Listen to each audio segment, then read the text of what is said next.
Semakin kuat langkah kaki itu terdengar mendekat. Aku bahkan tak kuat untuk memalingkan wajahku ke belakang untuk melihatnya.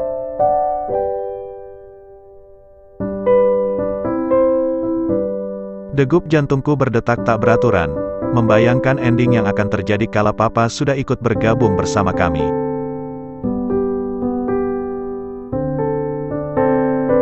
Sebelumnya saya minta maaf, kalau saya harus merusak suasana bahagia ini karena perkataan saya.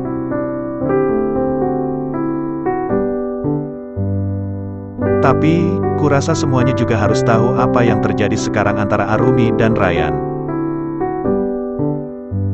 Semuanya nampak terdiam. Suasana yang tadi dipenuhi canda tawa, kini berubah serius dan tegang karena perkataan Papa. Tanpa basa-basi, beliau langsung menuju ke inti pembicaraan. Aku sedikit menunduk. Sungguh, tak ada keberanian dalam diriku untuk menghadapi kenyataan ini. Dengan sangat menyesal, aku harus mengatakan ini, bahwa Arumi dan Ryan akan segera bercerai. Ibuku sangat terkejut, hingga tak bisa mengeluarkan satu kata pun. Loh, sebenarnya ini ada apa, Pak? Setahu kami, Ryan sama Arumi baik-baik saja. Bude turut angkat suara mewakili ibu. Mungkin, lebih baik Ryan sendiri yang menjelaskan tentang hubungannya dengan wanita itu, ucap Papa. Aku langsung berdiri dari tempat dudukku mendengar kata Papa.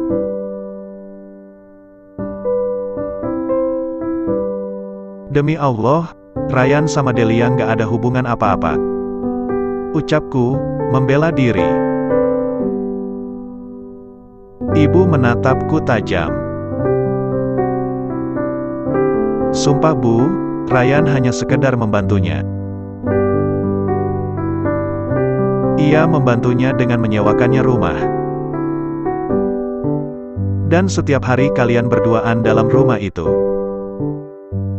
Sepertinya Arumi sudah memberitahu kepada Papa semuanya. Enggak Pak, sumpah, Arumi hanya salah paham soal sewa rumah itu.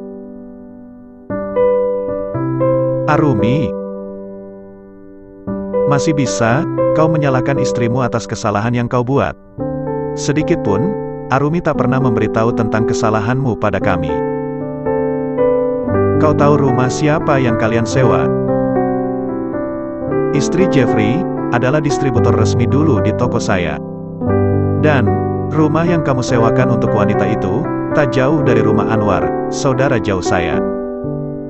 Bahkan, saat saya berkunjung ke rumah Anwar, beberapa kali saya selalu memergoki mobil kamu terparkir di sana. Masih mau bohong? Saya melihatnya, dengan mata kepala saya sendiri. Astaga, kenapa dunia ini sempit sekali? Dari miliaran orang, kenapa aku bisa menyewa rumah kepada orang yang dikenal Papa? Bahkan, rumahnya masih satu lingkungan dengan saudara jauh Papa. Kenapa aku begitu ceroboh tak memeriksanya dahulu? Aku hanya membantunya untuk menyewakan rumah Pak. Wanita itu seorang anak yatim, yang kini tak mempunyai siapa-siapa. Dan aku, hanya membalas budi atas kebaikan keluarganya kepada kami dahulu. Tuturku, tak mau kalah untuk membela diri. Ya, sekali aku kalah di sini, aku tak akan bisa memiliki Arumi lagi. Aku sangat mengenal watak Papa mertuaku. Beliau orangnya penyayang, tapi juga tegas. Balas budi. Sampai kamu berbohong padaku, bahwa sedang di luar kota. Nyatanya, kamu di sini bersamanya. Semua mata teralihkan menuju ke arah tangga sumber suara berasal. Ya, itu suara Arumi. Dengan kondisi wajah yang masih sedikit pucat, perlahan ia berusaha berpijak pada anak tangga itu. Arumi, aku tidak tahu siapa orang yang sudah memberitahumu. Tapi semua tidak seperti yang dia katakan, Mi. Jadi, maksud kamu Delia membohongiku? Hah, Delia? Apa Arumi sedang membohongi kami semua? Mana mungkin Delia yang memberitahunya? Aku menghela nafas panjang. Mi, ini masalah kita. Bisakah kita menyelesaikannya secara berdua saja? Tidak perlu. Tidak ada yang perlu diselesaikan selain kamu menandatangani surat cerai itu. Sambung Papa. Pa, berhenti ikut campur urusan rumah tangga kami. Yang berhak mengambil keputusan dalam urusan ini adalah aku dan Arumi. Aku benar-benar sudah tak tahan lagi dengan sikap Papa. Setiap saat dia terus memojokkanku dengan perceraian itu. Padahal bisa saja aku menyelesaikan masalah ini secara damai. Tanpa ada kata perpisahan untuk aku dan Arumi. Aku mengerti bahwa Arumi adalah putri satu-satunya, yang bahkan sejak lahir tak pernah disakiti olehnya. Tapi, tak bisakah ia mengerti Arumi kini sudah dewasa? Dan bukan keinginanku juga untuk menyakiti Arumi. Justru karena mencintainya, makanya aku tetap kekeh mempertahankan rumah tangga ini. Dan tak mau menceraikannya. Tiba-tiba, plak sebuah tamparan keras tepat di pipi kananku. Ibu. Kenapa ia tak membela anak laki-lakinya yang kini seolah sedang dihakimi? Bukankah ibu yang lebih tahu, bagaimana kebaikan orang tuanya Delia dulu? Ibu kecewa sama kamu Ryan. Ayo kita pulang sekarang.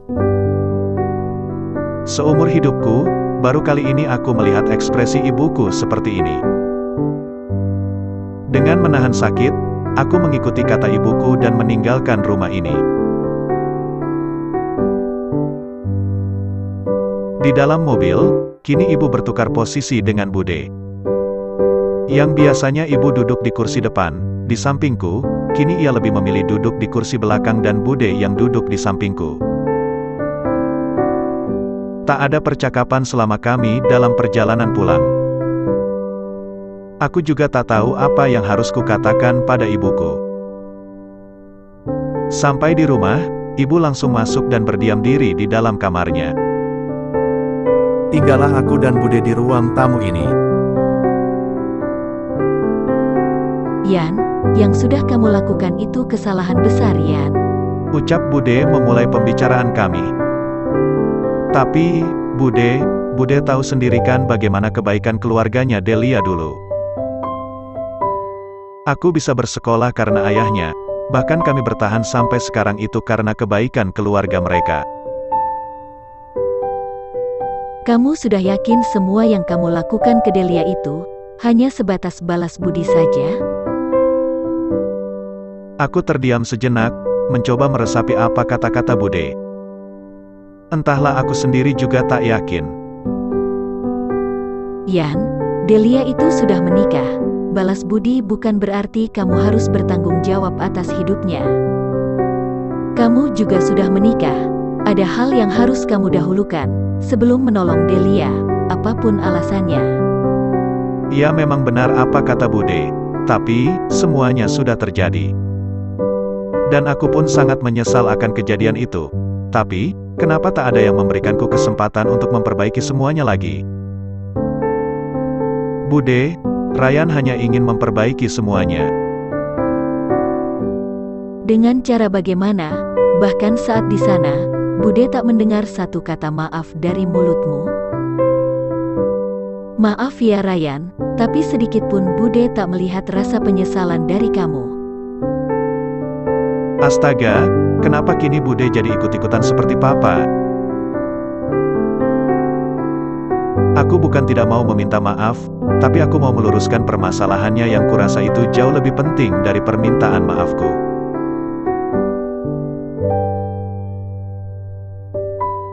Tenangkan dulu dirimu, redakan emosi dan egomu dulu. Setelah itu baru temui Arumi dan keluarganya. Semoga masalahnya cepat selesai. Kata Bude sambil menepuk pundakku dan kemudian berlalu pergi meninggalkan aku sendiri di ruangan ini.